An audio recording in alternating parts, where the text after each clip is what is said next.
Agora nós vamos entrar no conteúdo que a gente vai continuar até o final do ano, que são as plantas. Então, primeiro nós vamos ver cada um dos tipos diferentes de planta, né? Cada um dos filos, primeiro. A aula de hoje nós vamos abordar as briófitas e as pteridófitas, que provavelmente vocês já devem ter visto alguma dessas plantas. Para a gente pensar em planta, a gente tem que estar sempre relembrando das algas. Então a gente viu no semestre passado que as algas eram seres que poderiam ser unicelulares, tinham algumas que conseguiam se organizar em colônias multicelulares, né? E tinha algumas que eram organismos multicelulares. As algas então eram protozoários, que eram organismos eucariotos, porém diferentes das plantas. E quais que eram essas diferenças? Primeiro vamos ver algumas semelhanças. Então as plantas são descendentes de algas clorofícias. Se vocês lembrarem da nossa aula de algas, eram aquelas algas verdes, as algas que têm bastante clorofila A e B, né? Clorofilas que deixam a planta com a coloração verde. Aquela alga que geralmente a gente vê em desenho, coisas do tipo, bem bonitinha. E as características comuns. Ambos os indivíduos, né, então as plantas e essas algas clorofícias, têm parede celular com celulose ou celulósica, certo? Que é um tipo de açúcar. Lembrando que nem todas as algas têm parede de celulose, a gente viu que tinha vários outros tipos, então de sílica, etc. Por isso que a gente acredita que as plantas são descendentes das clorofícias, porque as plantas têm celulose. As plantas usam amido como material de reserva, assim como essas algas.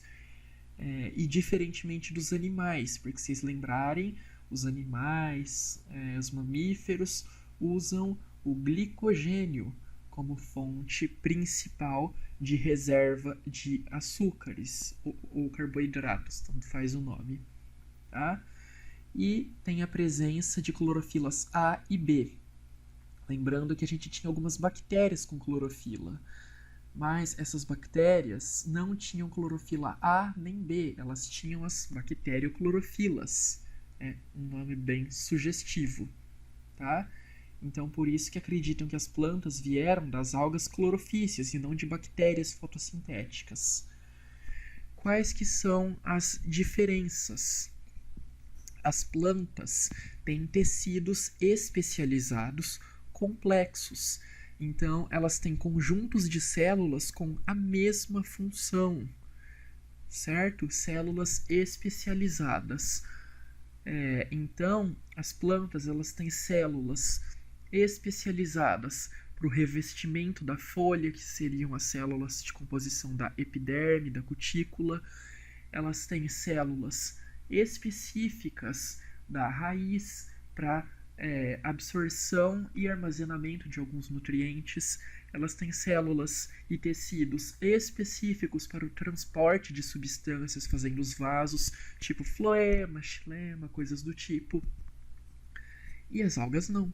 As algas, muitas eram unicelulares, então não precisa de tecido, não tem nem como ter um tecido se você tem uma célula só, tá? Então, uma célula ela faz o papel de todo o organismo. Então, ela tem que absorver todos os nutrientes sozinha, ela tem que produzir alguns metabólitos, ela tem que digerir, ela tem que tratar da reprodução sozinha. As plantas não. As folhas não tem nada a ver com a reprodução em geral. Certo? Para reprodução, elas têm outras estruturas nas plantas. As folhas são só para fazer a seiva conhecida como seiva elaborada, certo? Seria uma seiva açucarada. As algas, mesmo que a gente veja algas enormes, colônias multicelulares, elas não costumam ter tipos celulares específicos, de funções específicas. Então, todas as algas fazem mais ou menos, todas aquelas células fazem mais ou menos as mesmas funções. Pode ter alguma diferenciação de uma célula ou outra, por exemplo, para produção de gametas. Mas isso não quer dizer que vai ter um tecido específico. São poucas células só nessa estrutura, tá? E, além disso, as plantas têm estruturas específicas para produzir os gametas, tá? Então não é qualquer célula que de repente vai se diferenciar numa célula produtora de gameta. Não, ela já se diferencia bem no comecinho, não é conforme a necessidade. Então, é como se fossem as flores. As flores já vão estar lá sendo específicas para a produção de gameta desde o começo. Não é que uma folha de repente precisa vir uma flor. Não, a flor é a estrutura de produção de gameta. E é revestido por um tecido estéril. Então, os gametas, ou seja, os espermatozoides e óvulos das plantas, isso entre aspas, tá? Porque são estruturas diferentes. O papel é semelhante, mas são diferentes. É só para fazer a modo de comparação com os animais, tá? Eles são revestidos de células não relacionadas à reprodução. Então, tem como se fossem sacos de tecidos vegetais revestindo esses gametas, tá? Aqui a gente vê, ó, nas algas, os próprios organismos funcionam como gametas. Então, a própria alga, dependendo da espécie, elas nem precisam se diferenciar como gameta. Algumas algas, o indivíduo adulto, dois se fundem e formam um zigoto. Algumas espécies, tá? Outras espécies de algas podem produzir gametas em células específicas, mas a célula inteira está cheinha de embriões. Essas células são reprodutivas, diferente das plantas, que as plantas têm estruturas que guardam lá dentro essas células, tá? Além disso, as plantas têm embrião depois que foi fecundado, e as algas não. A alga vai do zigoto para os indivíduos que já estão se reproduzindo, ok? Vamos ver brevemente os ciclos de reprodução das algas para a gente entender melhor as plantas. O ciclo que eu acho um pouquinho mais difícil é essa meiose zigótica, ou ciclo Aplonte, tá? Ciclo Aplonte, que é o mais conhecido. A gente tem algas positivas e negativas, que representaria feminino e masculino, tá? Essas algas unicelulares com material genético haploide, ou seja, só tem metade do material genético. Para a gente entender isso, a gente tem que pensar no ser humano. O ser humano tem 46 cromossomos mais os sexuais. Desses 46 cromossomos, dizem que nós somos organismos diploides. Por quê?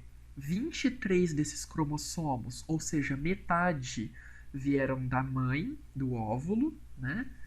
E 23 vieram do espermatozoide, que veio do pai. Então, células haploides, 23 cromossomos, duas células haploides se juntam e formam um organismo diploide, que somos nós.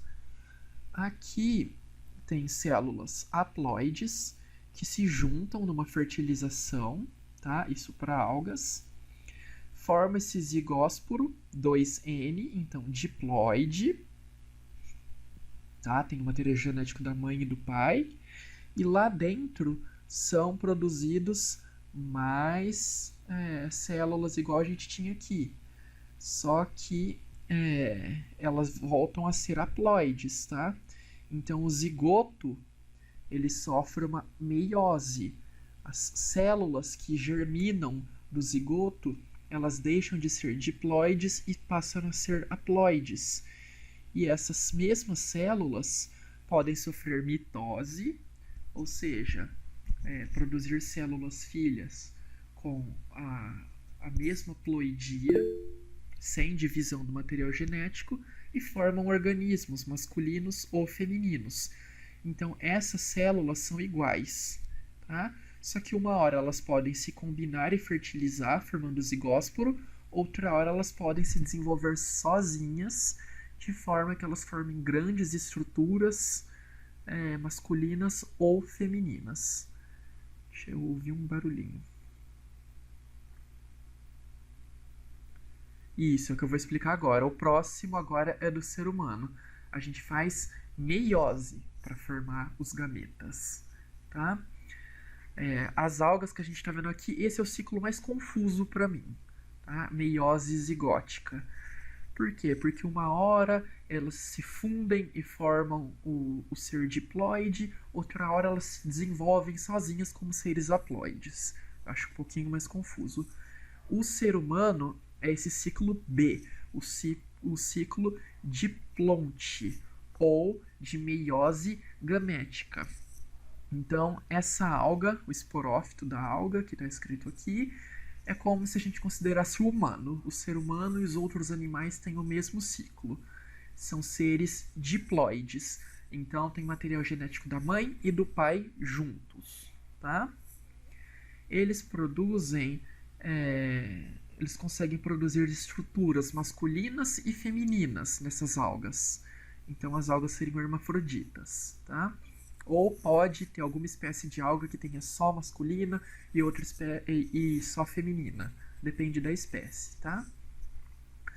Mas essas estruturas reprodutivas produzem gametas por meiose.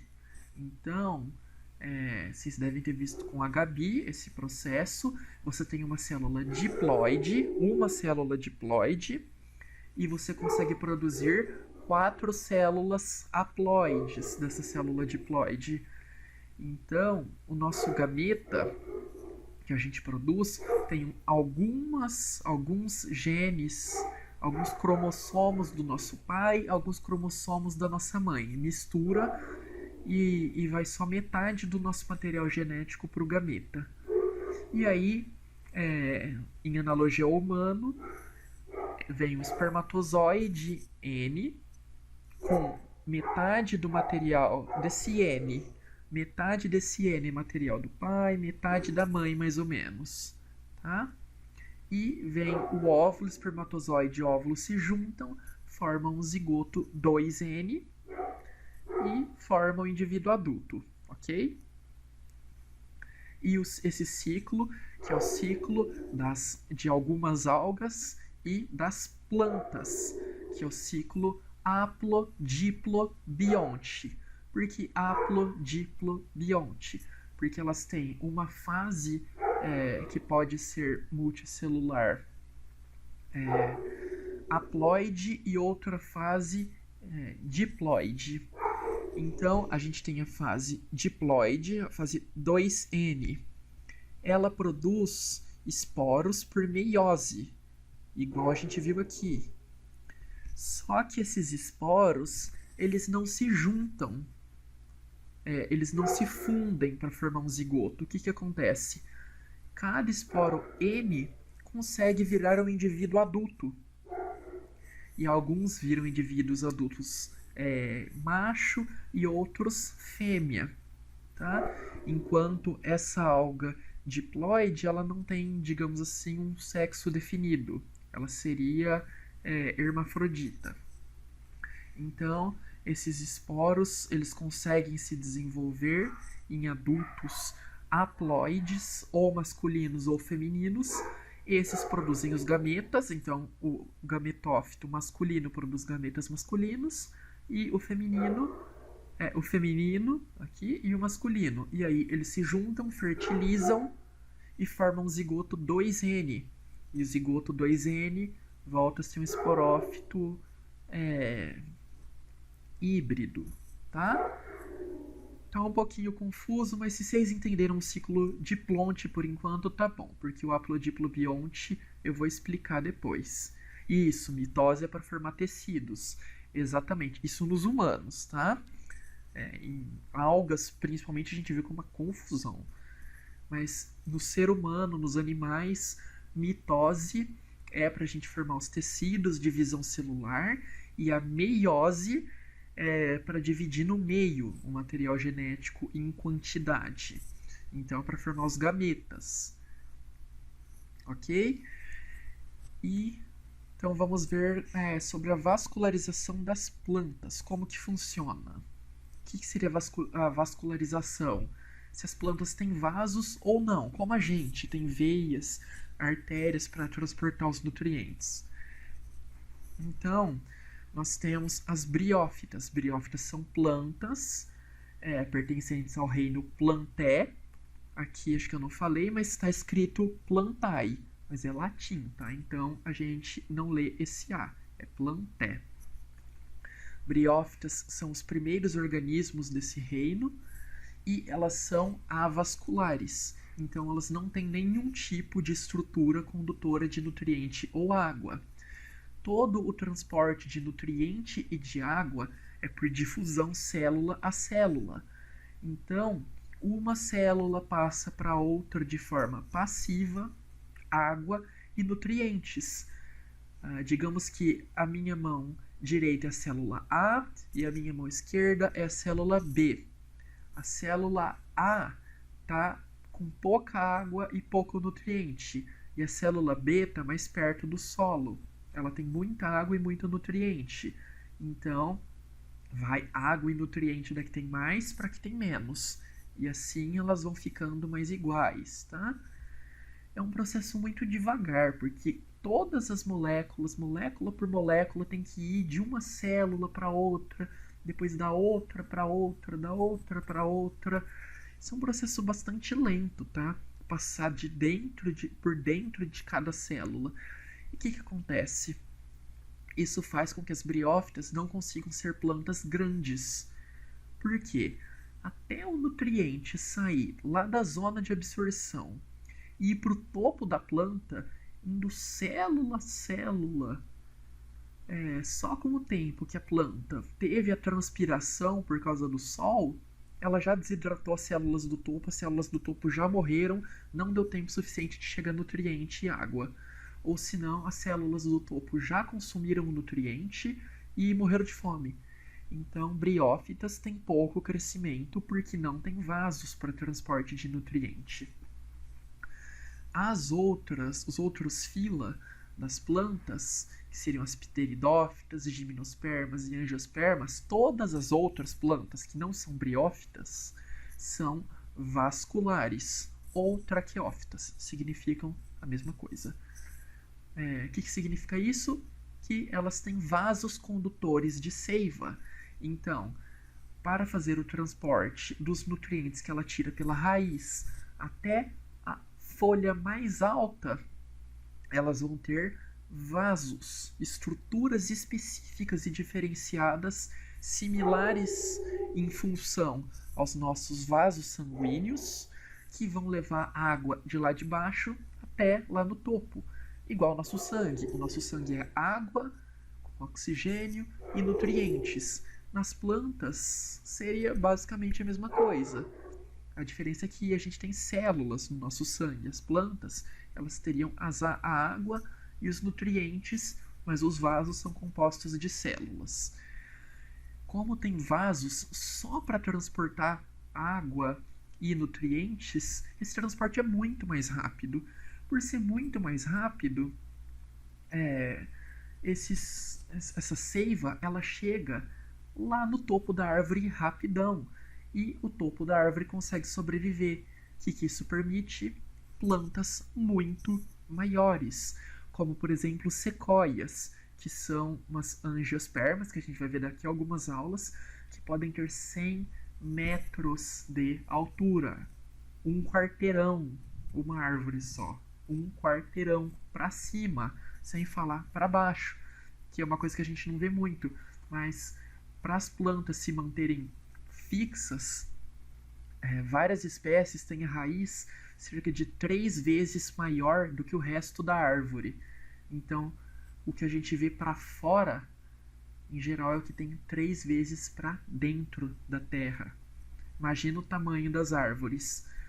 Aqui a gente vê uma sequoia. Olha o tamanho do buraco que fizeram na sequoia. Ela continua viva. E olha aqui uma pessoa. O tamanho de uma pessoa parece um franguinho aqui embaixo. Fica minúscula perto da sequoia. Porque transporte vascularizado muito mais rápido. Vejamos as briófitas. Briófitas vem de brio e fitas. Então, brio é musgo e fitas vegetal. Então, musgos vegetais. Nós já vimos que são avasculares, então eles têm poucos centímetros. Como a transpiração deles acontece muito rápido, digamos assim, com a taxa de reposição de água, por quê? Porque elas absorvem do solo e vão passando uma célula para outra por difusão. Essas plantas só podem viver em ambiente muito úmido. Então, pode ser terra muito úmida ou água doce. A gente vê musgo, por exemplo, quando está vazando encanamento. Vazando encanamento começa a crescer um pouco do que a gente chama de lodo. Então a gente vai vendo crescer plantinhas lá, musgo. Tá? Parte do lodo pode ser de alga também, mas pode ser de planta. Ok? Então precisa ser muito úmido, porque senão ela perde toda a água e morre, porque o transporte é muito lento. As briófitas ainda são um pouquinho primitivas. Elas seriam o que saiu das algas e as primeiras plantas que existiram. Então elas não têm raiz, caule nem folha verdadeira. Tá? Elas têm estruturas com as mesmas funções, mas são estruturas ainda bem simples. Tá? Não é como uma raiz que é muito bem diferenciada, tem células muito específicas, função muito específica. Não. A raiz dela tem uma diferenciação celular em tecidos, mas não é tão complexa, não é tão avançada. Então, é o rizoide que faria o papel da raiz, que são pequenos filamentos, fiozinhos, que fixam a planta no solo e sugam água e nutrientes. Tá? De forma bem simples. Tem o cauloide, que seria tipo um caule, né? Um caule primitivo, que é o eixo que dá estrutura para a planta. E os filoides, que seriam as pré-folhas, ok? Formatos de lâminas e fazem a fotossíntese. Aqui a gente vê vários musgos cobrindo e aqui também. São tipos diferentes de musgos, tá? Aqui a gente vê o cauloide. E aqui, ó, nas extremidades a gente vê os filoides, estruturas como folhas. São bem pequenos, tá? 10 centímetros, uma briófita. Ela não consegue passar muito disso, senão ela transpira, seca e morre. Nós temos as estruturas, agora vendo da parte de reprodução das briófitas. Temos estrutura de reprodução, que é o gametófito, que é a estrutura haploide. Ela é clorofilada, então ela tem clorofila, e ela é mais desenvolvida. Grande parte do ciclo de vida dos musgos é o gametófito, que a gente vê aqui embaixo. Então é a parte que tem os rizoides, cauloides e os filídeos ou filoides. Tá? E o esporófito, que é a parte mais focada na reprodução por esporos. É uma parte transitória, pouco desenvolvida, só aparece na época de reprodução. Aqui a gente vê, ó, tudo de verdinho aqui embaixo é o gametófito. Aí tem uma haste e tem a cápsula, com a haste e a cápsula juntos formando o esporófito. Tá? A gente pode ter espécies de musgo monóicas, ou seja, os dois sexos estão em uma planta só, tá? Mono, uma planta, os dois sexos em uma só, são hermafroditas. E pode ter briófita dioica. Então, a gente tem uma plantinha macho e uma plantinha fêmea. ok? Que é o principal caso que a gente vai estudar na reprodução. Na extremidade do cauloide, então a gente tem o cauloide que termina aqui, ficam os gametângios, tá? Então aqui não dá pra gente ver, mas aqui embaixo dessa estrutura ficam os gametângios. Eu vou mostrar numa imagem daqui a pouco. Que são estruturas que produzem os gametas, né? Gametângio produz gameta, como por mitose, tá? Não produz gameta por meiose igual a gente, produz por mitose. Então, todo gametófito é haploide, então ele por mitose, ele se divide e produz um gameta, uma célula sexual específica, com exatamente o mesmo DNA que ele, mesma ploidia, tá? Os gametófitos podem ser masculinos ou femininos se a espécie for dioica, tá? E a gente vai ver aqui melhor. Então, vamos tentar entender o ciclo e depois a gente vai lendo aqui. Primeiro, vamos pensar no esporo. O esporo foi liberado, como a gente tinha esporo de fungo, lembra? Que fica flutuando, cai no substrato adequado e germina. Germinou o esporo haploide, ele germina com essa protonema, que seria uma estrutura simples de germinação. Não precisa se ater esse nome. Nasceu o esporo haploide. Ele forma o gametófito. Lembra, gametófito era haploide, aqui é o gametófito era a estrutura haploide. O gametófito, a gente pode ter o masculino e o feminino nas espécies dioicas. O masculino, aqui no topinho dele, a gente vai ter esses anteroides, que produz os anterozoides, que a gente estava vendo aqui. Tá? Anterídeo, perdão, não é anteroide. Anterídeo que produz os anterozoides, que seriam semelhantes aos espermatozoides. Eles são flagelados e móveis e têm material genético N, igual o gametófito, porque eles são feitos por mitose.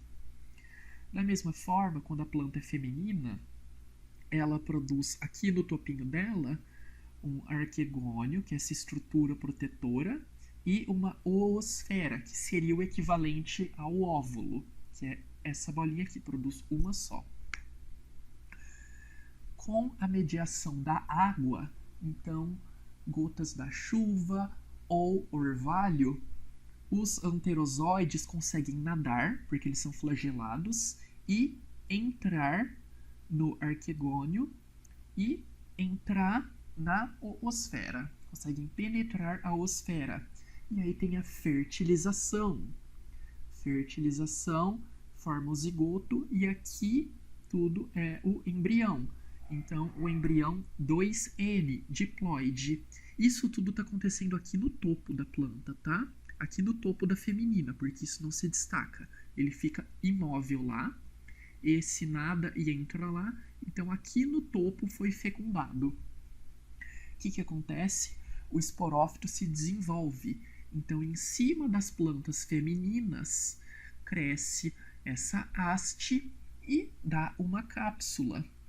E dentro dessa cápsula são produzidos esporos por meiose.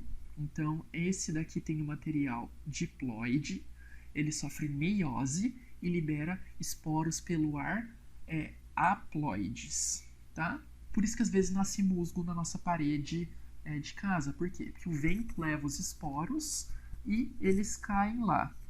Cresce o gametófito. O gametófito depende da água, ele precisa da água para chegar até na noosfera e aí se desenvolve no topo, ok? Então, briófitas precisam da água, tanto porque elas desidratam rápido e tanto pela reprodução. Sem água, ela não se reproduz, ok? Aqui, só uma coisa que eu não falei, que tem o opérculo, que no topo da cápsula tem uma tampinha que quando fica maduro, quando estão todos prontos os esporos, esse opérculo se abre, a tampinha abre e os esporos voam.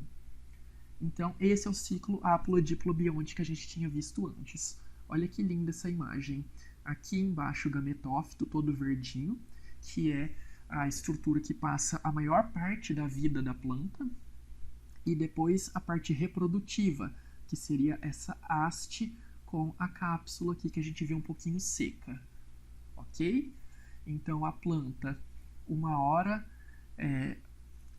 o filho se desenvolve em cima da mãe, tá? E depois ele se reproduz liberando esporos.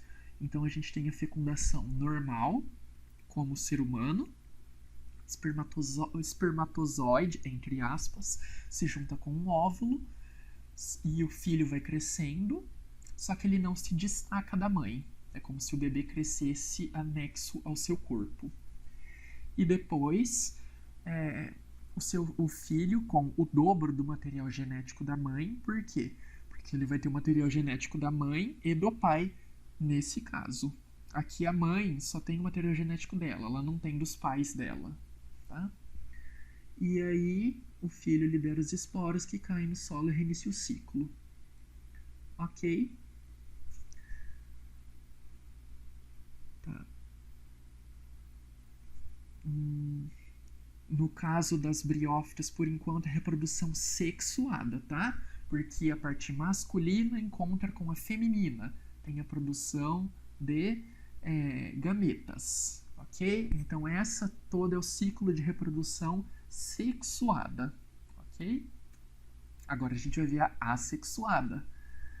Algumas briófitas podem ter reprodução assexuada. Essas são algumas espécies um pouquinho diferentes daqueles musgos que a gente viu. Então elas têm umas pré-folhas um pouco mais largas. Como que pode acontecer reprodução assexuada, ou seja, sem formação de gametas? Pode ser por fragmentação. Então, você quebra um pedaço dessa planta, se ela cair no substrato bom para ela, algumas células podem virar aqueles rizoides, fixa ela e ela volta a se desenvolver normal, tá? Tipo uma regeneração. E sempre que for por fragmentação, vai produzir o gametófito, que é essa partezinha de baixo, tá? Verdinha, clorofilada, com função de manter a planta viva. Ou plantas desse gênero hepática, elas podem produzir estruturas chamadas conceptáculos. Lembra de concepção? Então elas concebem os filhos. O que acontece nessas estruturas chamadas conceptáculos? Tem um grupo de células com esse nome difícil e elas vão se multiplicando lá e depois cai esse conceptáculo, como se fosse uma verruga. Cresce uma verruga com umas células lá dentro e cai da planta. Aonde caiu essa verruguinha, germina. Claro, se o solo for adequado. E a mesma planta, ela pode fazer reprodução sexuada e assexuada, tá? Então aqui a gente vê uma hepática com os chapeizinhos femininos. Chama de chapéu, mas é basicamente esse arquegônio bem desenvolvido. Então é um arquegônio bem desenvolvido que ganha o nome de chapéu. E aqui tem uma outra aqui, diferentona, que está fazendo assexuada. Ela decidiu casar com ela mesma, entendeu? Ninguém era bom o suficiente, ela só teve decepção amorosa. Então ela decidiu ter um filho por si só. Essas foram as briófitas. Tudo certo? Representante, eu também não julgo, muita decepção. Representantes, os musgos. Então, os musgos fazem isso. Musgos, plantas pequenas, avasculares, ciclo haploidiplobionte. Assim como todas as outras plantas, mas a gente viu lá. E o gametófito, é a partezinha verde da planta, das briófitas, é o mais desenvolvido. Ele é o que passa mais tempo vivo. O esporófito, ele só aparece na planta na época do tipo de reprodução, depois que teve a reprodução aqui dos anterozoides com a osfera. Antes disso, fica só o gametófito. E depois, se eu não estou enganado, o esporófito pode cair tá? E o gametófito fica vivo e depois precisa de ser engravidado, entre aspas, de novo esse gametófito, ok? Pteridófitas. Pteridófitas, que nome estranho, que eu particularmente acho muito bonito. Pteridófitas são plantas vasculares, como a gente tinha visto, então são a mesma coisa que as traqueófitas. Aqui a gente vê que entre as briófitas e as pteridófitas, qual que é a diferença? A nova característica é o vaso condutor. Então, antes desse ponto, ninguém tem vaso condutor, que são as briófitas, estão antes desse ponto. Depois desse ponto, todas elas têm vaso condutor, ok? Pteridófita, gimnosperma e angiosperma. Pteridófita, deixa eu ver se eu acho aqui o significado que eu tinha escrito. Ó, vem do grego pteridon, que significa feto.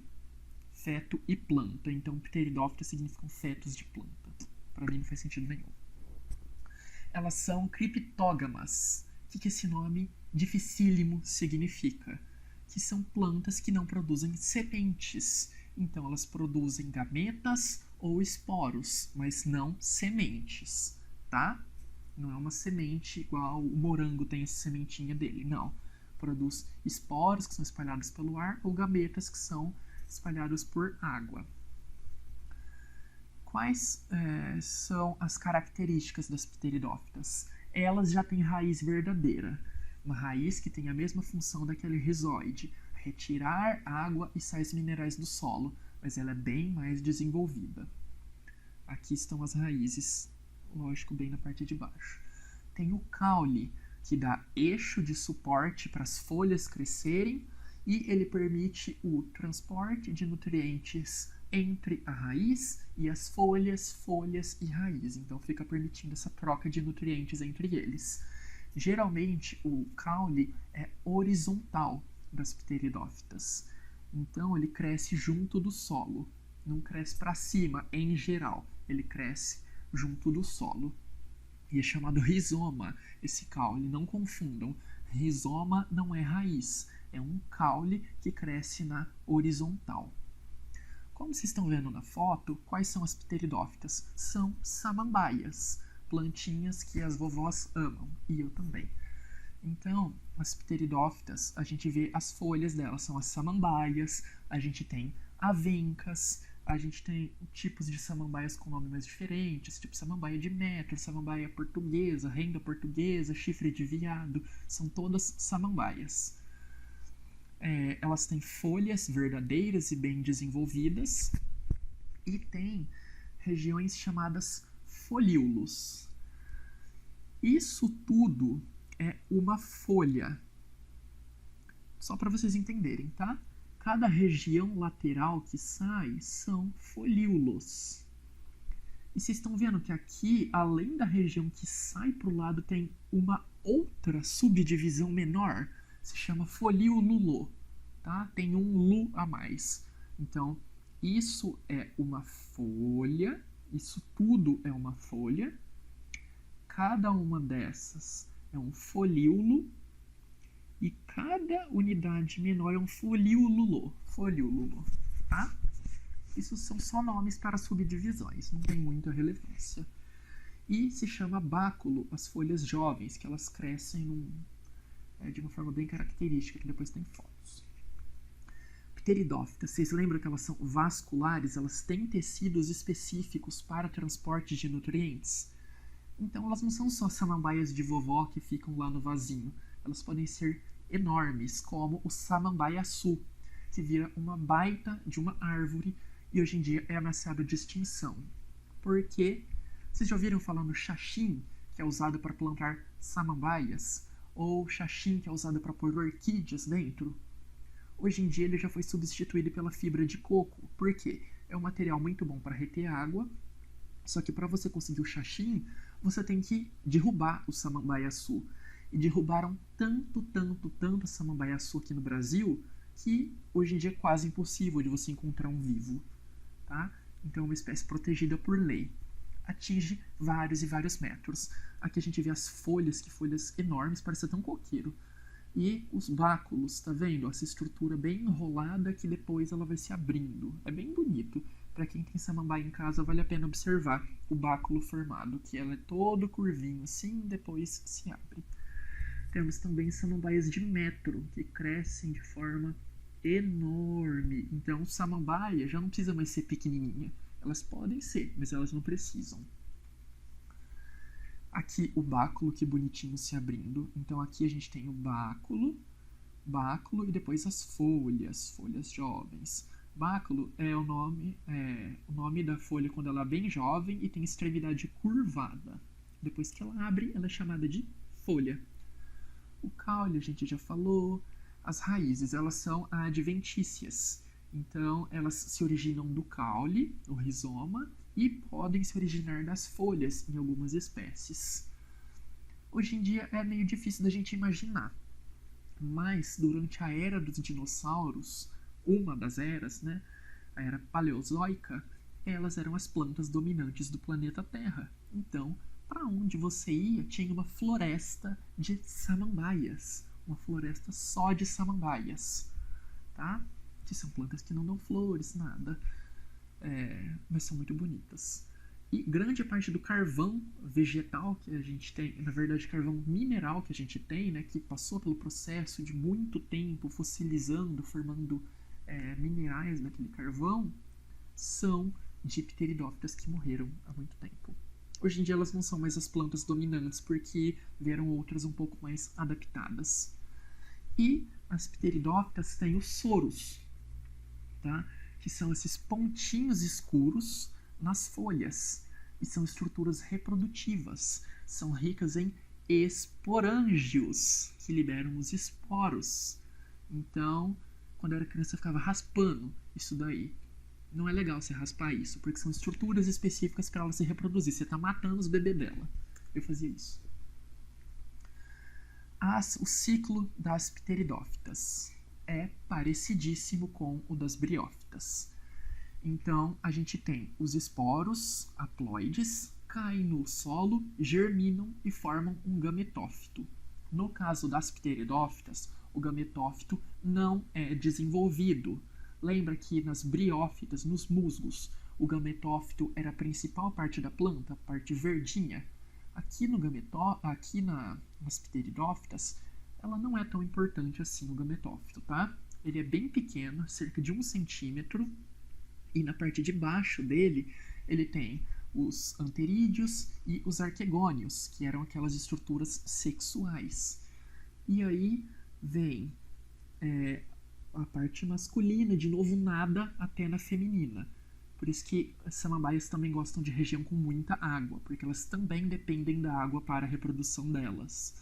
Tá? Então, o anterozoide ele só nada até a oosfera se tiver água no meio. Depois que fecundou, a região fecundada vai crescer o quê? O esporófito. E o esporófito são as folhas da samambaia. Toda a parte de folhas da samambaia é o esporófito, que é a parte dominante da planta. Quando você olha para uma samambaia, você vê o quê? Por anos e anos, um brotinho de 1 centímetro, ou você vê por anos e anos as folhas bem exuberantes? São as folhas que são a parte dominante. Então aqui já inverteu. O esporófito é a fase que fica mais tempo na planta. Tá? O ciclo é super parecido, mas esporófito desenvolvido. E o esporófito tem os soros, geralmente na parte de baixo da folha. E lá, essa planta diploide, tá? Diploide que cresceu em cima da mamãe haploide. A planta diploide, ela vai produzir esporos por meiose. Então vai ter metade do material genético dela. E depois vão explodindo esses soros e flutuando por aí, não sementes, né? Esporos, que a gente lembra, pteridófitas não tem sementes. Então vão esses esporos flutuando por aí, cai numa região bem úmida, legal para ela crescer, ela se desenvolve. Certo? Aqui são os gametófitos. Eu nunca tinha visto um gametófito de samambaia. E ele é assim, um formatinho meio parecido com um coração. Aqui é o gametófito, né, haploide, e ele já foi fecundado. Foi fecundado E aqui está se desenvolvendo o esporófito, a fase diploide da samambaia. Então essas são as primeiras folhas da samambaia sendo desenvolvidas, certo? E aqui, todas as plantas têm o ciclo haplodiplobionte, só que nas briófitas, que são as únicas avasculares, o gametófito é duradouro, assim como em várias algas, tá? O gametófito aqui, a parte de baixo, o gametófito é duradouro nas briófitas, e o esporófito, que é a haste, é temporário. Depois das briófitas, daqui em diante já inverte. A parte duradoura é o esporófito. Então, a parte das folhas, a parte, no caso das angiospermas, que dá os frutos, tudo isso é o esporófito. O gametófito, ele é bem pouco desenvolvido, ele aparece numa fase bem curta da vida dessas plantas. Ok?